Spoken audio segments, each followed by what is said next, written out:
Hola, bienvenidos una vez más. Vamos a continuar en un segundo momento hablando de inteligencia artificial y enseñanza del inglés. Normalmente vemos muchísimas herramientas, para trabajar con la inteligencia artificial generativa. Nuestra propuesta es que no nos dejemos encandilar por una gran parte de las herramientas muy especializadas que nos proponen, como en el primer video, aquel que estábamos viendo, que nos proponen muchas herramientas como la gran novedad. No nos dejemos arrastrar por ello.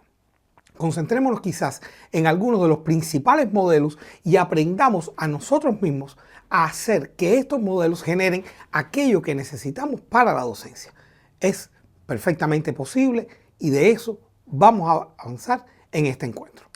Pero para hacerlo, lo que ocurre muchas veces es que nos quedamos en una situación similar a la de las figuras de la imagen.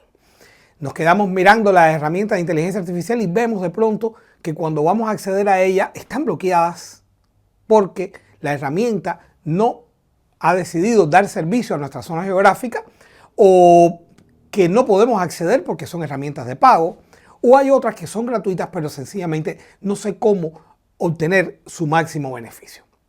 Por ello, hay una manera de hacerlo. Y les proponemos en primer lugar, para trabajar con todas estas herramientas desde nuestra zona geográfica, acceder al navegador que están viendo en pantalla. O sea, al QR o al enlace que ahí aparece. Vamos a acceder a este navegador, vamos a instalar este navegador, descargarlo, instalarlo en nuestras máquinas de una manera muy sencilla y ya después vamos a poder trabajar de una manera más eficaz. Ya imaginamos que todos pudieran haberlo hecho y entonces están en presencia de herramientas de cualquiera de los modelos de lenguaje que habíamos estado viendo inicialmente. No importa ahora cuál, más adelante vamos a ir viendo las potencialidades de unos y otros. En cualquier variante, para poder trabajar con ellos es esencial la cultura del pro. Generar adecuadas instrucciones a la herramienta de inteligencia artificial para lograr generar de ella aquello que necesitamos. Y recuerden que es el lenguaje natural lo que tenemos que trabajar. Por ello hay un pequeño esquema, un pequeño ciclo que es importante tener en cuenta y que al menos a día de hoy, con la evolución de esos modelos y como hoy están funcionando, este es un modelo, un ciclo que funciona de manera muy adecuada. Lo primero es que definamos el rol, que le definamos a la herramienta de inteligencia artificial como qué tiene que trabajar. Imaginemos que ella tiene toda la información de la humanidad acumulada. Las herramientas de inteligencia artificial no son tan eficientes como nosotros para pensar y para asociar cosas nuevas, pero son mucho mejores que el mejor de nosotros para recordar cosas. Lo recuerdan todo. Pero precisamente como lo recuerdan todo, si no le damos un rol, ellas pueden recordar aquello que no necesitamos que recuerden. Lo segundo es que le especifiquemos un contexto y un público a donde va dirigido. Lo tercero, que le indiquemos con mucha claridad cuál es la tarea, cuál es el resultado esperado, cuál es el objetivo que pretendemos que logre con la acción de lo que le pedimos generar. A partir de ahí, le incluimos técnicas de prompting. Esto ya es un poquito más elaborado y más adelante lo vamos a ver. Técnicas de prompting específicas que están probadas que con ellas la inteligencia artificial funciona mejor. O sea, los modelos de lenguaje funcionan mucho mejor. Acto seguido, es bueno siempre brindarle información complementaria, darle ejemplos de lo que queremos y por último establecerle algunas restricciones, sobre todo de formato y estilo. Bueno, hasta ahí puede parecer algo un poquito general, pero no se preocupen que lo vamos a ver en la práctica y vamos además a darle ejemplos de prompt para que ustedes los puedan ir maniobrando. Por ejemplo, con el modelo que acabamos de poner, fíjense, con este mismo modelo usted puede convertirlo en un texto como este. Actúa como, y ahí le definimos el rol, o sea, actúa como un maestro de inglés como lengua extranjera. Y crea una respuesta dirigida a, o sea, y ahí le digo que esa respuesta va a estar dirigida a preparar clases, digamos, en una secundaria básica para estudiantes entre 13 y 15 años de edad. Esto es importante. No debemos hablar de grados, sino de edad, porque el modelo funciona de manera universal y entonces no tienen por qué coincidir los sistemas escolares que contendemos acá en Cuba con los de otros lugares, y ustedes lo conocen bien.